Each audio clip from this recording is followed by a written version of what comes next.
Ah! It's coming after me! Make it stop! Make it stop! Use your powers to make it stop, Ponytail. But I can only grow my hair every month. That sounds like a you problem. I think you're being a little too hard. No, you're being too easy on them. This week's lesson is how to use your powers against moving objects. We start with Cassie, who is obviously having an issue with growing her hair out to smack the ball that is flying towards her every 5 seconds. That's exaggerating, but you get my point. I highly doubt that someone like Riznar the Riser would be easy on her because she can only use her powers every month. Keep throwing the ball, kids. This is boring. How does throwing balls help anyone with their powers when they can just dodge it without using their powers? Good point. I'll make sure to include that in your next test, Crayola. That's not my superhero name. I think this school has some serious issues with remembering names. Yeah, no kidding. More balls. Whoa, wait. I think they need a break, Cap.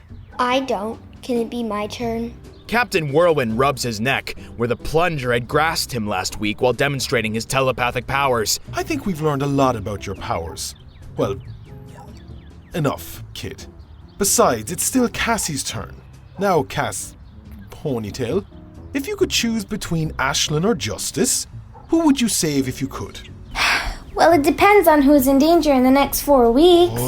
You can't just tell a villain to reschedule until you can use your powers again.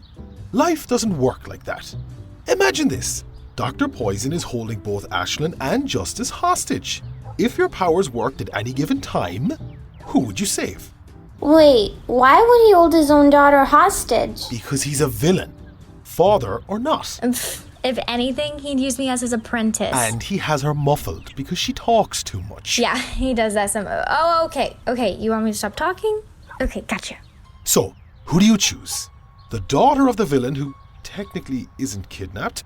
Or the poor defenseless hero who doesn't even have powers? Do I have to choose? Yes. No. I'm teaching the lesson today. So anything Miss Cambridge says is invalid. Choose. Ashlyn. Yes! Is that your final answer? Of course she doesn't want to. Wait, never mind. Sorry, Ashlyn, but I don't think you're in much danger with your dad. Besides, Justice doesn't have powers. Thanks, friend. Wait, you can only grow your hair out at the normal human speed and I don't have powers? While the girls are debating on whom Cass or Ponytail should choose to save and whether or not her powers are validated, Captain Whirlwind is standing behind Ashlyn, quietly forming a medium-sized tornado. Oh, I'm not liking this at all. Well, it's a good thing no one's asking you. Captain Whirlwind aims the medium-sized whirlwind towards Ashlyn. She begins screaming in fear, and so does Cass when she realizes the grave mistake she's made. There's a tornado coming towards me, and the only thing I can do is change its color. That's not gonna save my life. It'll just make it look pretty. Justice runs from behind Cass to stand in front of Ashlyn in an attempt to protect her from the medium tornado. What are you doing? You were in the safe zone. I may not have my powers yet, but I'm not about to let you get hurt, even if you are a little brat. I can't save you if you both run towards the danger. Well then, it looks like you better get cracking with that hair power of yours, or Dr. Poison has killed both hostages and you lose. The medium whirlwind begins to grow and pulls Ashlyn and Justice inside of it. Kind of like your modern-day Wizard of Oz. As this is happening, Cass is shaking with fear because now both of her friends are trapped and she can only grow her hair.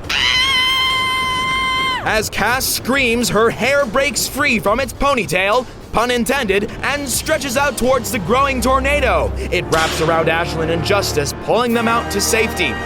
However, as the hair releases the two young girls, it never goes back into its normal length.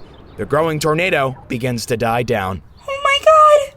You did it! I did? Yay! Yes, but the important lesson is how you did it. I screamed, and then my hair grew, so I should scream every time I want to use my power. Yes. No, this isn't an anime. What's an anime? Moving on. Crayola, it's your turn. Goody, I can't wait to see what you have in store. Wait, I'm confused. I thought you were crushing on Captain Whirlwind hardcore, though I don't see the appeal. He keeps getting my name wrong. All muscle and no brains is just dumb. What did Lightning Bolt ever see in him? It's a question that I'm sure everyone would like answered, but who knows if it ever will. But getting back on track, Captain Whirlwind pulls a square-shaped object that resembles a nuclear bomb with different colored wires coming out of it and sets it in front of Ashlyn. Is that a bomb? Of course not. It's a replica of a bomb. Because that's so much better. How did you even get that past security? I'm Captain Whirlwind. Do you really think they check my bags? Wow, that's so cool. More like dangerous. How are you a hero? No more comments from the peanut gallery. Ashlyn, your task is to change all of the wires red and then change them all to green. But which green? There's a lot of different shades of green. If I told you, it wouldn't be a challenge. That's not really fair. Miss Cambridge, doesn't he have to be fair? Oh, I wish I could help, but apparently my opinion is unwanted. Oh, quit whining, both of you. Fine. Ashlyn, if the shades of green match, then you haven't blown up the school. Is that fair enough for you? Okay, but what do I get out of this? You don't blow up the school. It's not even a real bomb. My dad makes better explosive devices than this. And she says she's not going to be a villain. Shut up, Calvin! Ashlyn and Calvin are once again at each other's throats. Captain Whirlwind looks at Miss Cambridge for help, but gets absolutely nothing as she sits at one of the picnic tables looking smug. I'll autograph your backpack or something. Please, autographs are so 4 episodes ago. Fine. Aside from saving the lives of innocents, what do you want? Can I get an IOU? An IOU. Yeah, you know what that is, right? It's where you owe me. I know what an IOU is. My God, you really are a villain's kid. I never said I wasn't. I just said I wasn't going to become a villain. We don't have time for this. Back to the exercise. You will be timed. You have exactly 4 minutes to complete your task. If you do not have 4 wires turned the exact same shade of green, it is safe to assume that all the victims are dead. Ashlyn nods her head and begins to get to work on changing the silver wires red. See, Stormy, you needed my help in shaping these kids up. Name one thing you've done right today. Rapunzel over there grew her new hair out and saved both of her friends from getting attacked. You scared the poor thing half to death. Sometimes it takes a little fear to speed up the process. Speaking of fear, how is your new girlfriend, by the way? Careful, Stormy. Your bolts are flashing. Jealousy really is a bad look for you. I'm not jealous. Miss Cambridge glares angrily at the hero before her. If anyone were paying attention to her body's reaction to her temper, they'd notice that her aura was giving off an electrical discharge. However, all the kids are focused on Ashlyn, except for Justice, who just doesn't care. After having changed the silver wires to red, she bites her lip nervously. There are so many shades of green. Do I do yellow green, jungle green, or regular grass green? Ashlyn starts to get another anxiety attack as she touches each wire, turning them into a mush of different greens mixed together. But none of the greens match. 3 minutes. Focus, crayon girl. I really wish he would stop calling me that. Okay, focus. Which green is the best green? Don't think of all of them, just one. Jungle green! As she yells what color she wants the wires to be, she touches one after another, shifting them all into a jungle green color. I did it! Yes, take that! The school is saved thanks to color code. I think I'll hold on to that IOU for a while. Never know when you'll need Captain Whirlwind's assistance. Just make sure she doesn't turn any of your equipment pink. That's a great idea, Miss Cambridge. I'll save that just in case I can't think of anything better. Yeah. Thanks a lot, Miss Cambridge. All right, who's next? Calvin and Derek raise their hands eagerly while Justice rolls her eyes and begins shuffling through the music on her phone. Justice, how about you go next? Nah, I'm good. Thanks for asking, but I don't think you guys have any use for teens with no powers, or teens in general. Most of the kids close to my age are in Miss Noriko's class, but they're advanced, while I have nothing. Plus, school is over. What are you talking about? It can't be over. I haven't finished my lesson with the whole class. Can I dismiss class now, or did you want to do that too? Does it really matter?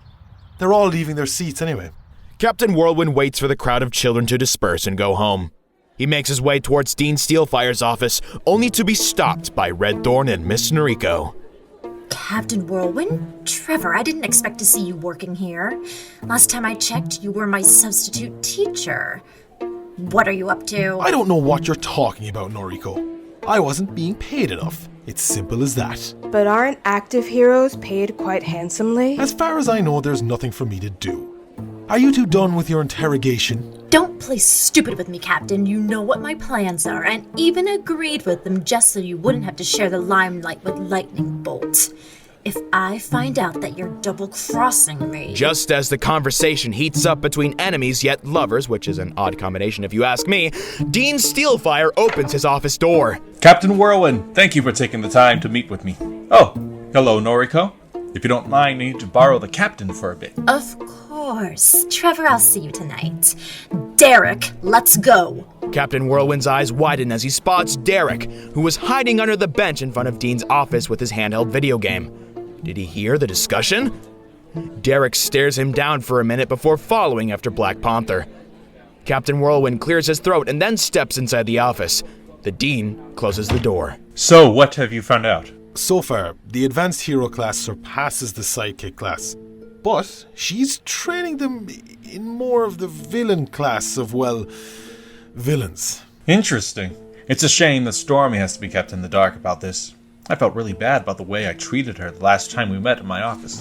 Yes.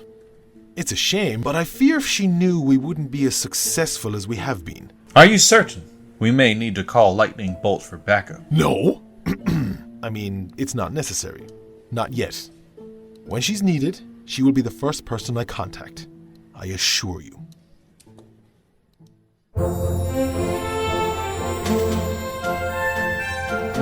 Welcome to another dose of super historical facts.